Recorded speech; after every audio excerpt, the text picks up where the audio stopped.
Di Morowali, bagaimana teman-teman juga melihat bandara yang tidak memiliki perangkat negara yang bertugas di dalam bandara tersebut. Ini merupakan hal yang anomali di dalam negara Kesatuan Republik Indonesia yang kita harus menegakkan regulasi, tapi ternyata masih terdapat celah-celah yang merupakan kerawanan terhadap kedaulatan ekonomi, bahkan juga bisa berpengaruh kepada stabilitas nasional. Bandara ilegal di Morowali, Sulawesi Tengah telah menjadi sorotan publik setelah terungkap bahwa bandara tersebut telah beroperasi tanpa izin resmi pemerintah sejak tahun 2019. Penemuan ini memicu pertanyaan serius tentang penegakan hukum dan pengawasan di Indonesia, terutama di sektor pertambangan dan industri strategis. Menurut peneliti Indonesia Strategic dan Defense Study, Etna Karolin, bandara yang terletak di kawasan industri PT Indonesia Morowali Industrial Park atau IMIP tidak memiliki kehadiran aparat negara termasuk bea cukai, imigrasi, dan airnav.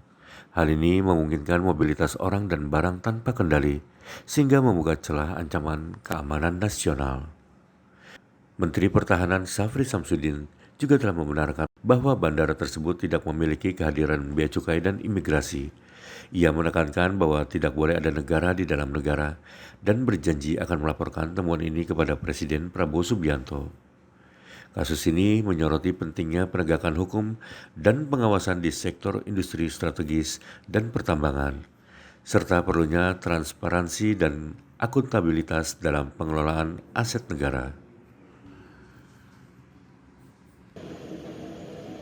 Di Morowali, bagaimana teman-teman juga melihat beberapa latihan simulasi, baik itu dalam rangka intercept terhadap pesawat-pesawat yang dimungkinkan mempunyai indikasi kegiatan ilegal,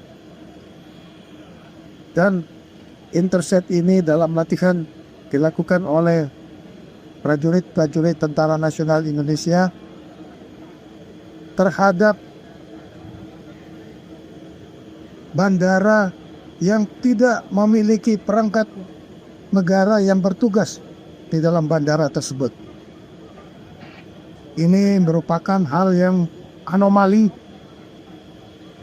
di dalam negara Kesatuan Republik Indonesia yang kita harus menegakkan regulasi, tapi ternyata masih terdapat celah-celah yang merupakan kerawanan terhadap kedaulatan ekonomi, bahkan juga bisa berpengaruh kepada stabilitas nasional.